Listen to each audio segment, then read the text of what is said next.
ఈ నెల 27న జరిగే పట్టభద్రుల ఎమ్మెల్సీ ఎన్నికల్లో కాంగ్రెస్ పార్టీ అభ్యర్థి నరేందర్ రెడ్డిని గెలిపించేందుకు పార్టీ నాయకులు కార్యకర్తలు 4 రోజులు అహర్నిశలు కష్టపడాలని చొప్పదండి ఎమ్మెల్యే మేడిపల్లి సత్యం పిలుపునిచ్చారు.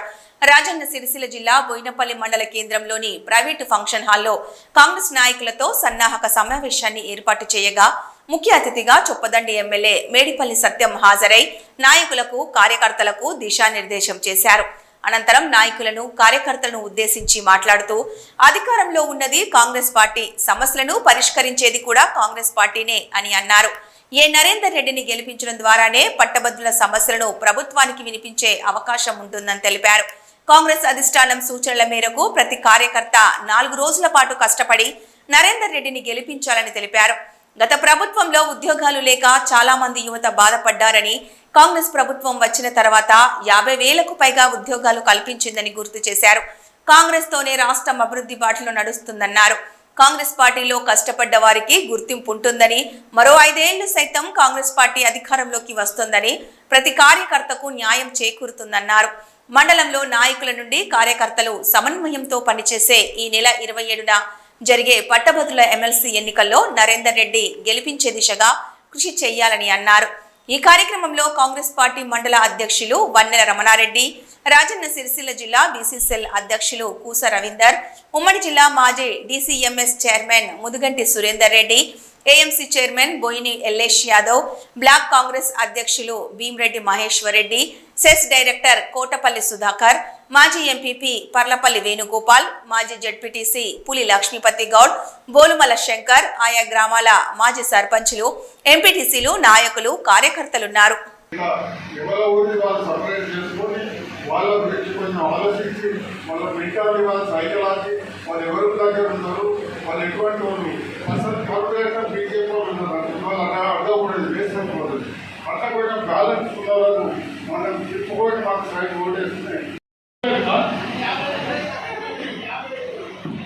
అందరూ మీకు నమ్మకం ఉందా? మీ మీద మీ కాన్ఫిడెన్స్ ఉందా?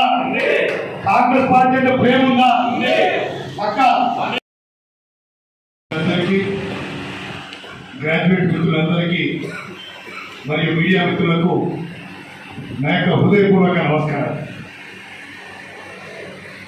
మీ అందరి ఆశీర్వాదంతో కాంగ్రెస్ పార్టీ ప్రభుత్వం కొలువు తీరినాక గతంలో ఉన్నటువంటి టీఆర్ఎస్ సర్కార్ తెలంగాణ ఉద్యమ సమయంలో ఎంతోమంది నిరుద్యోగులను, విద్యార్థులను, ఉద్యోగులను రెచ్చగొట్టి వాళ్ళ ఓట్లతో అధికారంలోకి వచ్చినాక 10 సంవత్సరాల ఆనాడు అధికారంలోకి ఉద్యోగుల్ని, నిరుద్యోగుల్ని, విద్యార్థుల్ని మోసం చేసింది. ఈ మూడు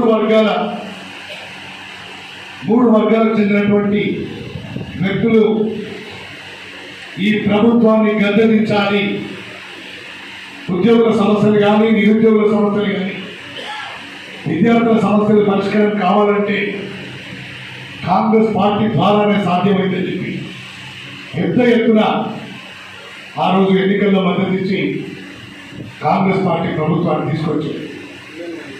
మన ఆకాంక్షలకు అనుగుణంగా రేవంత్ రెడ్డి గారు ముఖ్యమంత్రి కాగానే ఈ రాష్ట్రంలో దేశ చరిత్రలో ఏనాడు లేని విధంగా 1 సంవత్సర కాలం లోపలనే 55,000 ఉద్యోగాల్ని కాంగ్రెస్ పార్టీ ప్రభుత్వం. మీ కుటుంబంలో టీచర్ చాలా మంది ఉంటారు. ఒక 2 దశాబ్దాల నుంచి ట్రాన్స్ఫర్స్ లేవు, ప్రమోషన్స్ లేవు. ఒక్కసారి రేవంత్ రెడ్డి గారు ముఖ్యమంత్రి కాగానే టీచర్లకు ట్రాన్స్ఫర్స్, ప్రమోషన్స్ ఇచ్చి టీచర్లు జీవితంలో ఇక మేము ట్రాన్స్ఫర్ అవుతామో కామో, మాకు ప్రమోషన్ వస్తుందో రాదో అని సంవత్సరాల తరబడి ఎదురు చూసిన టీచర్లకు ఇవాళ న్యాయం చేసింది మన Congress party.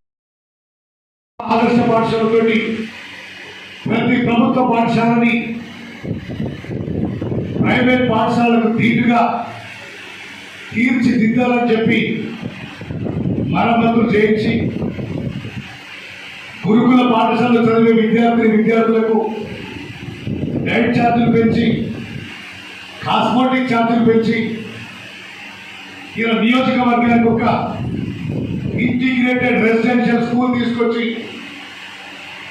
Advanced training centre తీసుకొచ్చి మా చొప్పదండి నియోజకవర్గంలో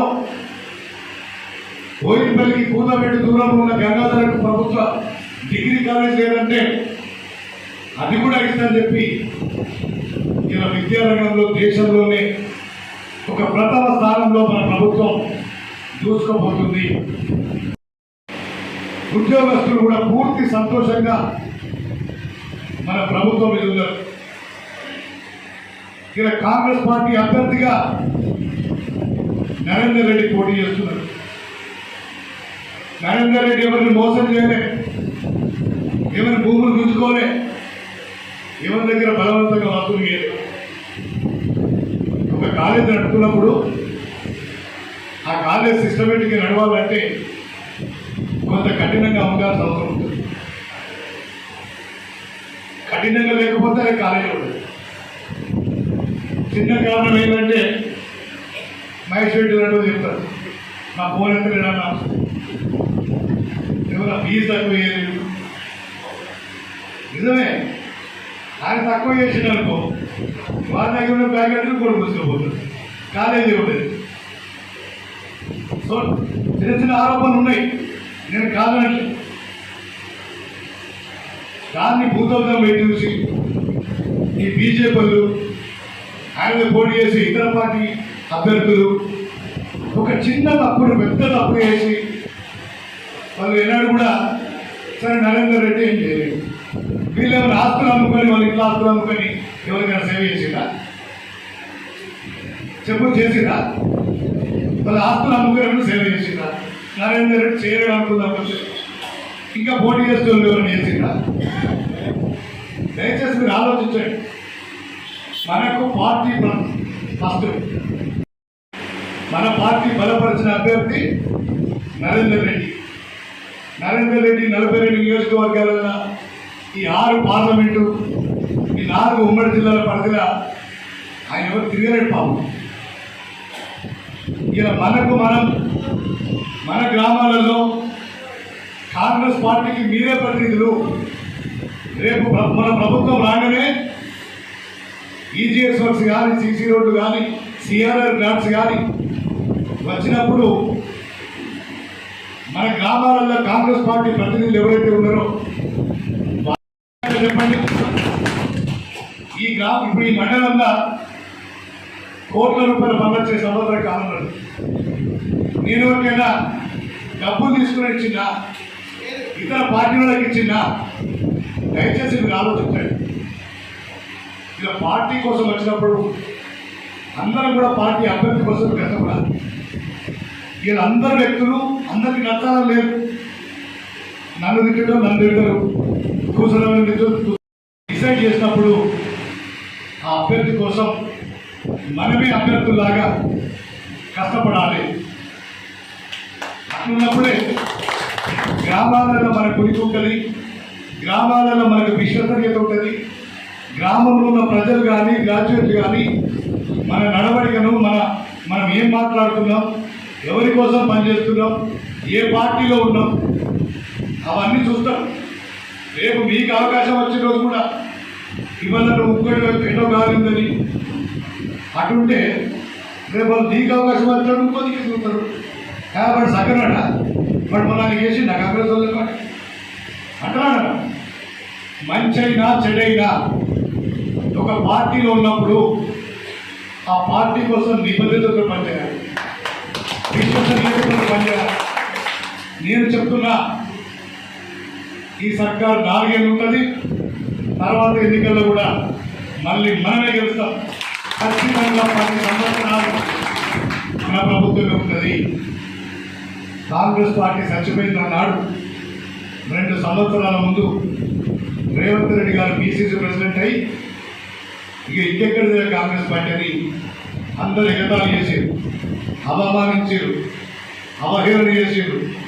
ఆ సమయంలో రేవంత్ రెడ్డి గారు ఈ రాష్ట్రంలో ఉన్న అక్కడున్న కార్యకర్తలు ఒక సైన్యంలాగా ఏర్పాటు చేసి ఏ విధంగా అయితే కేసీఆర్ దెబ్బకొట్టిండో ఇవాళ అధికారులు ఉన్నోడు అధికారులు పోగొట్టుకుంటామా పోగొట్టుకుంటావా అధికారం లేదు ఏం నాడే అంత పెద్ద యుద్ధం చేసి గవర్నమెంట్ తెచ్చుకుంది వీళ్ళ చేతిలో రేవంత్ రెడ్డి గారి చేతిలో అధికారం ఉంది ఖచ్చితంగా వచ్చే ఎన్నికల్లో కూడా మనమే మళ్ళీ అధికారంలోకి వస్తాం ఇలా గతంలో ఇక్కడ ఉన్నటువంటి ఎమ్మెల్యేలు ఏదైనా మార్కెట్ కమిటీ చైర్మన్ ఇవ్వాలంటే వైస్ చైర్మన్ ఇవ్వాలంటే డైరెక్టర్లు ఇవ్వాలంటే సెస్ డైరెక్టర్లు ఇవ్వాలంటే ఎంత ఖర్చు పెట్టించారు మీ అందరూ తెలుసు మీ గుడ్డలు నేను చేసుకొని చెప్పండి నేను మీరు గెలిపించిన ఎమ్మెల్యేగా నా ప్రాణం మీద మీ దగ్గర ఒకరు అవసరమైతే అడిక తింట కానీ అవినీతికి మాత్రం పాల్పడింది నేనెంత నిజాయితీగా మిమ్మల్ని నమ్ముకొని పనిచేస్తున్నాను మీరు కూడా ఒకటేసారి నేను మిమ్మల్ని గుట్టలు మోయమంటలే గొడ్డలు బట్టి చెట్టు కొట్టమంటలే మన అభ్యర్థి కోసం ఒక 4 రోజులు కష్టపడండి ఈ వేదిక మీద జిల్లా స్థాయి నాయకులు ఉన్నారు రాష్ట్ర స్థాయి నాయకులు ఉన్నారు వివిధ పదవులు చేసిన వాళ్ళు ఉన్నారు మాజీ ప్రజాప్రతినిధులు సర్పంచులుగా ఎంపీటీసీలుగా చాలా మీకు ఎక్స్పీరియన్స్ ఉన్నారు ఈ మండలంలో 1700 ఉంటుంది ఇక్కడ 300-400 మంది ఉన్నారు మీరు నిజంగా మనిషికి ఒక 2-3 ఓట్లు ఇచ్చినా ఈ మండలంలో ఒకవేళ మేము ఏడ్చుకోలేదంటే మీ పరిస్థితి ఏందో మీరే ఆత్మవిమర్శ చేసుకోండి నేను మిమ్మల్ని విమర్శించుకోవాలి కనీసం మనం ఒక 3-4 ఓట్లు వేసుకునే చేత కాకపోతే మన పరిస్థితి ఏందో దయచేసి అవునా ఎంతమంది ఉన్నారు ఇక్కడ రాజశేఖర్ ఎంతమంది ఉన్నారు ఇక్కడ మీ గ్రామాలన్నా గుర్తింపు రావాలన్నా గౌరవం రావాలన్నా ఎదుటి వ్యక్తి మనల్ని చూడొద్దన్నా మన గౌరవం పెరగాలన్నా ఈ ఎన్నికల్లో దయచేసి మీరందరూ కష్టపడండి ఈ వేదిక మీద ఉన్నటువంటి వ్యక్తులు మనిషికి 50-100 ఓట్లకు ఒకరు ఇన్ఛార్జ్ తీసుకోండి వాళ్ళ నిత్యం వాళ్ళని కలవండి వాళ్ళతో ఫోన్లో టచ్లో ఉండండి మీలో చాలా మందికి ఓట్లు నాకు తెలుసు కానీ మీ ఇంట్లో ఖచ్చితంగా 2-3 ఓట్లు మీ బంధువులు ఓట్లు ఉంటాయి మీ కొడుకులు ఉంటుందో మీ బిడ్డలు ఉంటుందో మీ కోడలు ఉంటుందో మీ తమ్ముళ్ళు ఉంటుందో మీ అందరూ కూడా ఇది మనందరికి సంబంధించిన ఎన్నిక మనందరి ఆత్మగౌరవానికి సంబంధించినటువంటి ఎన్నిక అని చెప్పి మీరే అభ్యర్థులాగా కొద్దిసేపు నరేందర్ రెడ్డి పక్క పెట్టి 4 రోజులు 20 తర్వాత అయితే ఎమ్మెల్సీని గెలుస్తూ నిలబడదు ఓటు పేరు కలవడదు నిత్యం కనిపించేది నేనున్నా మీకు ఏ పని చేయడానికే నేనున్నా ఏ ఎమ్మెల్సీ గెలిచినోడు రాడు ఓడినోడు ఇక్కడికి రాడు నేను బరాబర్ చెప్తున్నా మీకు ఎమ్మెల్యేగా 24 గంటలు అందుబాటులో ఉంది మీకు ఏ పని చేయడానికైనా నేను సిద్ధంగా ఉన్నా నాతో మీరు పని చేయించుకోవాలంటే నా కళ్ళలో కళ్ళు పెట్టి మీరు ధైర్యంగా నేను పార్టీ కోసం పనిచేసినా నాకు ఈ పని చేయాలని మీరు అని నా దగ్గరికి ధైర్యంగా కావాలంటే మీరు మీ గ్రామాలలో కాంగ్రెస్ పార్టీ గ్రాడ్యుయేట్ ఎమ్మెల్సీ అభ్యర్థి నరేందర్ రెడ్డి గారిని గెలిపించి మీ బోయినపల్లి మండలాన్ని ఈ చొప్పదండి నియోజకవర్గంలోనే ఒక టాప్ మండలిగా తీర్చిదిద్దే బాధ్యత నేను తీసుకుంటానని చెప్పి మీ అందరికీ మాటిస్తూ ఊట్కూరి నరేందర్ రెడ్డి గారిని బ్యాలెట్ పేపర్లో సీరియల్ నెంబర్ 2 ఉంటుంది దాని పక్కన ఒక బాక్స్ ఉంటుంది ఆ బాక్స్లో 1వ నంబర్ రాయాలని చెప్తే అందరూ కూడా ప్రతి ఒక్కరికి అదే విధంగా చెప్పి అత్యధిక మెజార్టీతోటి గెలిపించవలసిందిగా మీ అందరినీ సవినయంగా వేడుకుంటూ సెలవు తీసుకుంటా నేను ఒకటే అడుగుతున్నా